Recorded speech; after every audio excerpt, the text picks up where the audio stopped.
Everyone, स्वागत है एक बार फिर आपका हमारे YouTube चैनल पे। अपन पढ़ रहे थे प्राणियों में पोषण के बारे में, जहां हमारा टॉपिक था पाचन तंत्र। सबसे पहले दिन अपन ने पाचन तंत्र का निर्माण के बारे में पढ़ा और महत्वपूर्ण जानकारियां।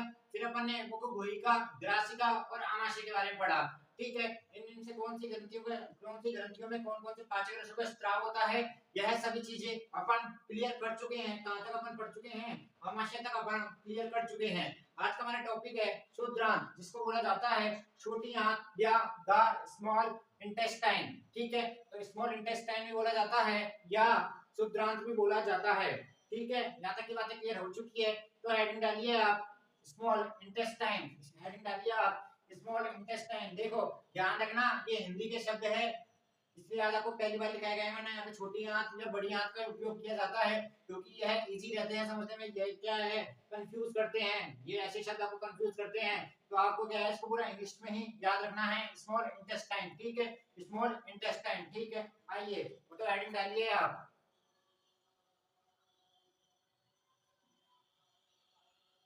हेडिंग डालिए आप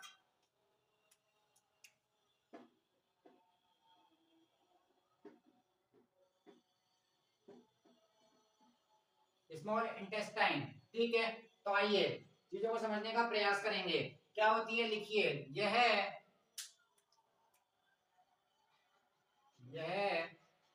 7.5 मीटर लंबी एक कुंडलित नली होती है। यह 7.5 मीटर लंबी एक कुंडलित नली होती है जो यकृत और अग्नाशय से स्त्राव प्राप्त करती है तथा इसकी आंतरिक भित्ति द्वारा भी कुछ रसों का स्त्राव किया जाता है जिन्हें आंत्र रस कहा जाता है। तो देखो, अभी तक अपन ने आज का हमारा टॉपिक था स्मॉल इंटेस्टाइन के बारे में, अर्थात छोटी आंत के बारे में आज अपन पढ़ने जा रहे हैं। तो पहला पॉइंट, यह 7.5 मीटर लंबी एक कुंडलित नली है, लगभग 7.5 मीटर लंबी है। तो आपको यह डाटा जब आपको याद रखना है कि यह कितनी है, लगभग 7.5 मीटर लंबी है। ठीक है, एक कुंडलित नली है जो किस किस से, यकृत और अग्नाशय से, यकृत और अग्नाशय से स्त्राव प्राप्त करती है तथा इसके आंतरिक भित्ति द्वारा कुछ कुछ कुछ रसों का स्त्राव किया जाता है जिन्हें आंत्र रस कहा जाता है। ठीक है, यहाँ तक की बातें क्लियर हो चुकी है। तो हम अपन क्या पढ़ेंगे, इसमें यकृत और अग्नाशय के बारे में जानकारी लेने का प्रयास करेंगे। तो आइए चीजों को समझने का प्रयास करेंगे। तो लाइन टाइम भी देखो, आप उसको आपको वैसे लिखना है, एक तरफ आप लिखिए यकृत के बारे में और एक तरफ लिखिए आप अग्नाशय के बारे में। ठीक है, बिल्कुल बेसिक जानकारियां अपन लेंगे इनके बारे में। तो यहाँ पे अपन ने लिखा, एक तरफ अपन ने लिखा यकृत, एक तरफ अपन ने लिखा अग्नाशय। ठीक है, तो इन दोनों के बारे में अब अपन छोटी छोटी जानकारियां जो आपसे एग्जाम में पूछी जाती है समझने का प्रयास करेंगे। तो लिखिए यकृत, यकृत में पहला पॉइंट लिखिए, यह लाल भूरे रंग की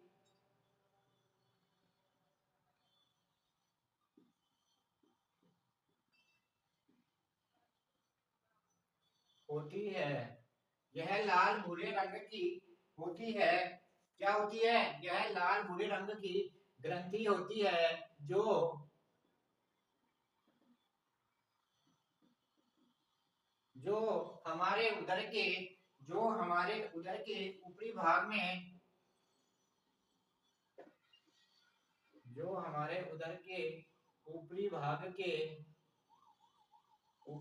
में दाहिनी ओर स्थित होती है। ठीक है, यह जो रंग है ना, यह इंपॉर्टेंट है और आपसे एग्जाम में पूछे जाते हैं, तो आप ध्यान रखना। ठीक है, यहाँ तक की बातें क्लियर हो चुकी है। यह लाल भूरे रंग की ग्रंथि है जो हमारे उदर के ऊपरी भाग में दाहिनी ओर स्थित होती है। नंबर दूसरा पॉइंट लिखने का प्रयास करेंगे। मानव शरीर की यह मानव शरीर की सबसे बड़ी ग्रंथि होती है। यह मानव शरीर की सबसे बड़ी ग्रंथि होती है। तो बहुत बार आपसे सवाल पूछा गया है, मानव शरीर की सबसे बड़ी ग्रंथि कौन सी होती है? तो मानव शरीर की सबसे बड़ी ग्रंथि कौन सी है? यकृत है। ठीक है, तो यहाँ से अपन बात करेंगे तीसरे पॉइंट का। यहाँ से अपन बात करेंगे तीसरे पॉइंट का। तो देखो, यकृत द्वारा किसका स्त्राव किया जाता है? यकृत द्वारा पित्त रस का स्त्राव किया जाता है। यकृत द्वारा, देखिए, यकृत द्वारा पित्त रस का स्त्राव किया जाता है, जो जो एक थैली में संग्रहित होता है। जो एक थैली में क्या होता है? संग्रहित होता है। उसको क्या कहा जाता है? उसको पित्ताशय कहा जाता है। क्या कहा जाता है? पित्ताशय कहा जाता है। ठीक है, अब आता है हमारे इसका कार्य क्या है? पित्त रस का कार्य क्या है? तो लिखिए, पित्त रस का कार्य वसा के पाचन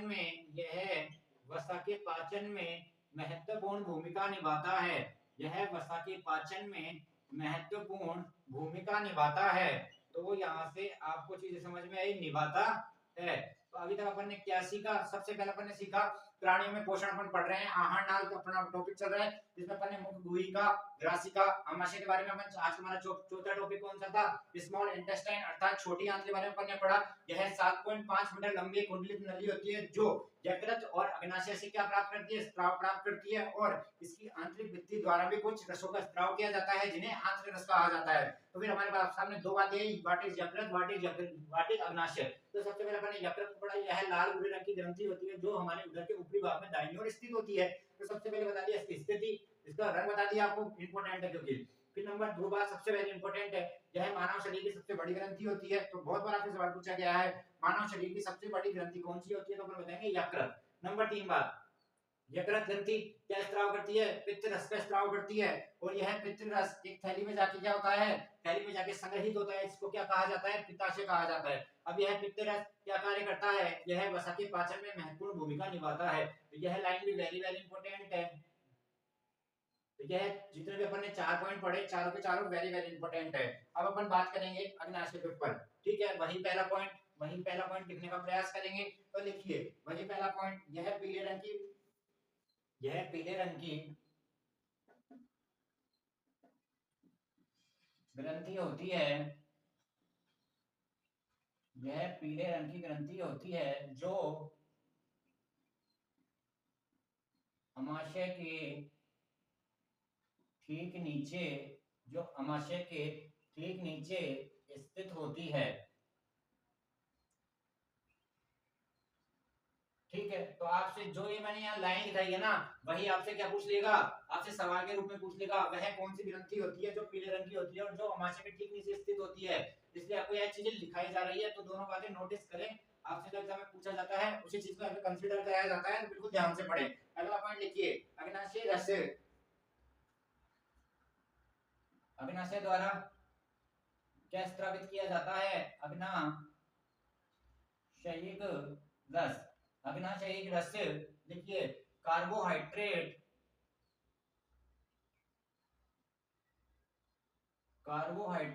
और प्रोटीन का पाचन करता है। जैसे अपन ने यहाँ क्या पढ़ा था? जैसे अपन ने पित्त रस के बारे में पढ़ा था ना, यह वसा के पाचन में महत्वपूर्ण भूमिका निभाता है। ठीक है, तो इसको आप ऐसे लिखिए, पाचन नहीं करता, प्रोटीन पर क्रिया करता है। जिसको इसके आगे प्रोटीन पर क्रिया करता है तथा उन्हें सरल भागों में परिवर्तित कर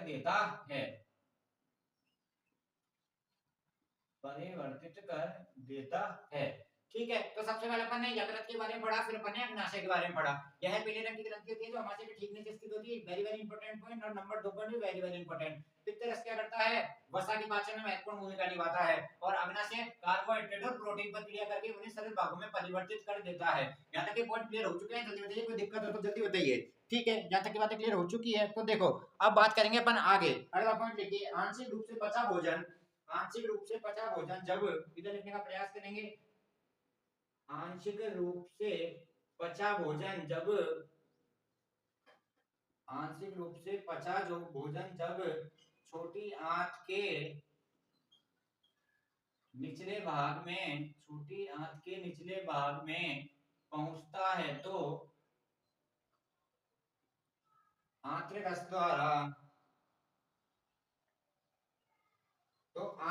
द्वारा पाचन क्रिया को पूर्ण कर दिया जाता है। आंत्र रस द्वारा पाचन को पूर्ण कर दिया जाता है। और पाचन को कैसे पूर्ण किया जाता है, तो जहां तक कि आप पॉइंट लिख चुके हैं, ये लाइन आप लिख लेना, वेरी वेरी इंपॉर्टेंट है। तो पाचन को पूर्ण कैसे करेगा, लिखिए, देखो, कार्बोहाइड्रेट क्रिया कौन करेगा, अग्नाशय रस। तो कार्बोहाइड्रेट को किसमें बदल देगा, कार्बोहाइड्रेट को यह ग्लूकोज में बदल देगा। लिखिए, वसा को यह वसीय अम्लों में बदल देगा, वसा को यह वसीय अम्लों में बदल देगा, और प्रोटीन को अमीनो एसिड में बदल देगा। तो तीन चीज अपन लिखेंगे। तो आइए, यहाँ पर हमने क्या क्या पढ़ा, वसा पढ़ी, कार्बोहाइड्रेट पढ़ा, प्रोटीन पढ़ा। ये चीजें किस टाइम में कन्वर्ट हो जाएगी, अर्थात ये क्या है, यह एक जटिल पदार्थ है जिनको क्या करते हैं, पाचन द्वारा सरल पदार्थों में क्या कर दिया जाता है, परिवर्तित कर दिया जाता है।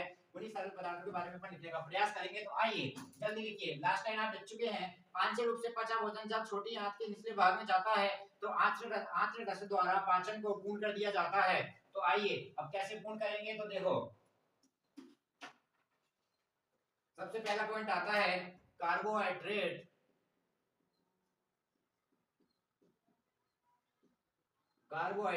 फिर अपन ने दूसरी बात क्या पढ़ी थी, वसा, फिर प्रोटीन। कार्बोहाइड्रेट, तो लिखिए, कार्बोहाइड्रेट काय में परिवर्तित हो जाता है, कार्बोहाइड्रेट ग्लूकोज में परिवर्तित हो जाता है। कार्बोहाइड्रेट ग्लूकोज में, अर्थात यह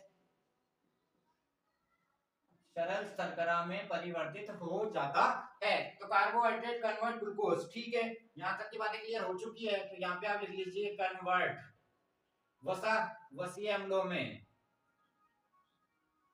वसा वसीय अम्लों में परिवर्तित हो जाती है, और प्रोटीन एमिनो एसिड में, प्रोटीन का परिवर्तित हो जाती है, अमीनो अम्लों में यह परिवर्तित हो जाती है। और यह तीनों परिवर्तन आपसे एग्जाम में पूछे जाते हैं, तो क्या हो जाते हैं, इंपोर्टेंट हो जाते हैं। अगला पॉइंट लिखिए फटाफट, आप जल्दी से अगला पॉइंट लिखिए, पचा हुआ भोजन। तो यहाँ तक की बातें क्लियर हो चुकी है, भोजन का पाचन हो चुका है। अब अपन बात करेंगे आगे। तो लिखिए पचा हुआ भोजन, आगे लिखिए पचा हुआ भोजन, जल्दी जल्दी पढ़ने का प्रयास कीजिए। तो आज का हमारा टॉपिक क्या था, स्मॉल इंटेस्टाइन के बारे में अपन ने पढ़ा। सबसे पहले कितने मीटर लंबी होती है, लगभग 7.5 मीटर लंबी है, होती है, ठीक है। नंबर 2 बात, जो कौन कौन से पाचन स्त्राव के संचय ग्रहण करती है, ये है अग्नाशय, यकृत और खुद की आंतरिक भित्ति से। फिर अपन ने पढ़ा यकृत के बारे में, फिर अपन ने पढ़ा अग्नाशय के बारे में, ठीक है, यहाँ तक की बातें क्लियर हो चुकी है। फिर अपन ने पढ़ा आंतरिक रसों के बारे में, तीनों चीजें अपन ने पढ़ी। उसके आगे अपन ने पढ़ा, जब आंशिक रूप से पचा भोजन क्या छोटी आंत के निचले भाग में जाता है, तो आंशिक रूप से पचा भोजन जब छोटी आंत के निचले भाग में जाता है तो आंतरिक रस द्वारा पाचन क्रिया को पूर्ण कर दिया जाता है, ठीक है। पाचन क्रिया को पूर्ण करने के बाद कार्बोहाइड्रेट में कन्वर्ट हो जाते हैं, ग्लूकोज सरल शर्करा में, वसा वसीय अम्लों में, और प्रोटीन अमीनो अम्लों में। तीनों आपसे पूछे जाते हैं, जिसमें कार्बोहाइड्रेट और प्रोटीन तो वेरी वेरी इंपॉर्टेंट है, ठीक है। आइए अब बात करेंगे अपन आगे। तो लिखिए, जब पचा हुआ भोजन, लिखने का प्रयास करेंगे, जब पचा हुआ भोजन अवशोषित होकर छोटी छोटी आंत की भित्ति में स्थित, तो लिखने का भी मैं भी लिखता हूं आपके साथ, पचा हुआ भोजन जब पचा हुआ भोजन अवशोषित होकर छोटी आंत की भित्ति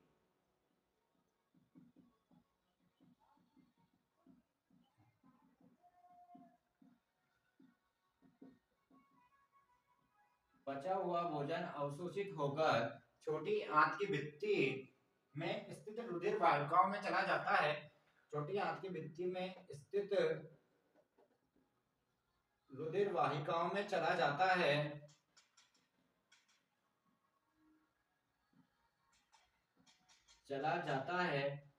जिसे क्या कहते हैं, जिसे अवशोषण कहते हैं। क्या कहते हैं, जिसे अवशोषण कहते हैं। यहाँ तक की बातें क्लियर हो चुकी है, जल्दी लिखिए अवशोषण के बारे में। अवशोषण का पॉइंट आपके समझ में आ चुका है, तो आइए लिखिए, अवशोषण का पॉइंट आपके समझ में आ चुका है। तो यहाँ पे लिखिए छोटी आंत, स्मॉल इंटेस्टाइन, ठीक है, स्मॉल इंटेस्टाइन, स्मॉल इंटेस्टाइन में। अब देखो क्या उपस्थित रहते हैं, तो देखो यह क्या करते हैं, तो छोटी आंत रहती है ना, उनमें क्या है, हमारी अम्बरी टाइप के क्या है, गड्ढे उपस्थित रहते हैं, हमारे अम्बरी टाइप के गड्ढे उपस्थित रहते हैं, जिन्हें क्या कहा जाता है, रसांकुर कहा जाता है। क्या कहा जाता है, रसांकुर कहा जाता है। क्या क्या कहा जाता है, दीर्घ रोम या रसांकुर कहा जाता है, दीर्घ रोम या रसांकुर कहा जाता है। अब इसका क्या कार्य है, जल्दी लिखने का प्रयास कीजिए। देखिए तो देखो, दीर्घरोम पचे हुए भोजन का, दीर्घरोम पचे हुए भोजन के अवशोषण हेतु तल क्षेत्र को बढ़ा देते हैं। तो दीर्घरोम का कार्य पता लग गया, क्यों आवश्यक है, पचे हुए भोजन के अवशोषण हेतु तल क्षेत्र को बढ़ा देते हैं। अगला पॉइंट लिखिए जल्दी फटाफट। दीर्घरोम की सतह से पचे हुए भोजन का अवशोषण होता है, दीर्घरोम की सतह पर पचे हुए भोजन का अवशोषण होता है तथा यह रुधिर वाहिकाओं में चला जाता है, तथा यह रुधिर वाहिकाओं में चला जाता है। अगला पॉइंट लिखिए, अवशोषित पदार्थों का स्थानांतरण रुधिर वाहिकाओं द्वारा, अवशोषित पदार्थ का स्थानांतरण रुधिर वाहिकाओं द्वारा शरीर के विभिन्न भागों में कर दिया जाता है, शरीर के विभिन्न भागों में कर दिया जाता है, जिससे यह जटिल पदार्थों को बनाने में सहायता प्रदान करता है, जिससे यह जटिल पदार्थों को बनाने में सहायता प्रदान करता है। जो यह पूरा प्रोसेस होता है, इसे एक नाम से जाना जाता है, उसे क्या कहते हैं, देखिए उसे स्वांगीकरण कहते हैं। क्या कहते हैं, स्वांगीकरण कहते हैं। तो व्हाट इज स्वांगीकरण, कोई आपसे पूछ ले तो बताना उसको। दीर्घरोम की सतह से, दीर्घरोम की सतह से पचे हुए भोजन का अवशोषण होता है, दीर्घरोम की सतह से पचे हुए भोजन का अवशोषण होता है तथा यह रुधिर वाहिकाओं में चला जाता है, ठीक है। और अवशोषित पदार्थों का, अवशोषित पदार्थों का स्थानांतरण रुधिर वाहिकाओं द्वारा शरीर के विभिन्न भागों में होता है, जिसका उपयोग यह विभिन्न जटिल पदार्थों को बनाने में करता है, और यह पूरा प्रक्रम स्वांगीकरण कहलाता है, ठीक है। देखिए कोशिका में उपस्थित, अब कोशिका में कौन आ गया, कोशिका में अब आ गई ग्लूकोज, क्योंकि कार्बोहाइड्रेट काय में बदल गई, ग्लूकोज में आ गई। तो लिखिए कोशिका में उपस्थित ग्लूकोज का, तो लिखिए कोशिका, कोशिका में अब क्या उपस्थित हो गई, ग्लूकोज। कोशिका में उपस्थित ग्लूकोज का ऑक्सीजन की उपस्थिति में विखंडन, ऑक्सीजन कहां से आता है, श्वसन में आपको बिल्कुल डिटेल पढ़ा दिया गया है। कोशिका में उपस्थित ग्लूकोज का ऑक्सीजन की उपस्थिति में विखंडन से क्या क्या बनता है, CO2 बनता है, जल बनता है और ऊर्जा बनती है। CO2 प्लस जल प्लस ऊर्जा, तो ग्लूकोज ऑक्सीजन की उपस्थिति में विखंडित होकर CO2 जल प्लस ऊर्जा बनाती है। एक सवाल आपसे यह भी पूछा जाता है, ठीक है। यहाँ तक की बातें क्लियर हो चुकी है। तो ग्लूकोज सबसे पहले अपन ने कार्बोहाइड्रेट से क्या करा, ग्लूकोज आए, ग्लूकोज का विखंडन करके काय में पहुंचा दिया, CO2 जल प्लस ऊर्जा में, ठीक है। यहाँ तक की बातें क्लियर हो चुकी है। भोजन का वह भाग जिसका पाचन नहीं हो पाता है, भोजन का वह भाग जिसका पाचन नहीं हो पाता है, तो अपन ने अभी तक क्या पढ़ा था, आहार नाल में छोटी आंत से आगे क्या था, बृहदांत अर्थात बड़ी आंत में आगे शिफ्ट कर दिया जाता है। तो हेडिंग डालिया बड़ी आंत, हेडिंग डालिया बड़ी आंत बृहदांत, इसको आज अपन क्लियर ही कर देते हैं। तो आइए बोलो बृहदांत, ठीक है। तो देखिए लास्ट पॉइंट आज का हमारा, इसकी लंबाई, जैसे छोटी आंत की लंबाई आपको कितनी बताई थी, 1. इसकी छोटी आंत की लंबाई कितनी बताई थी, लगभग 7.5 मीटर होती है। कितनी होती है, लगभग 7.5 मीटर होती है।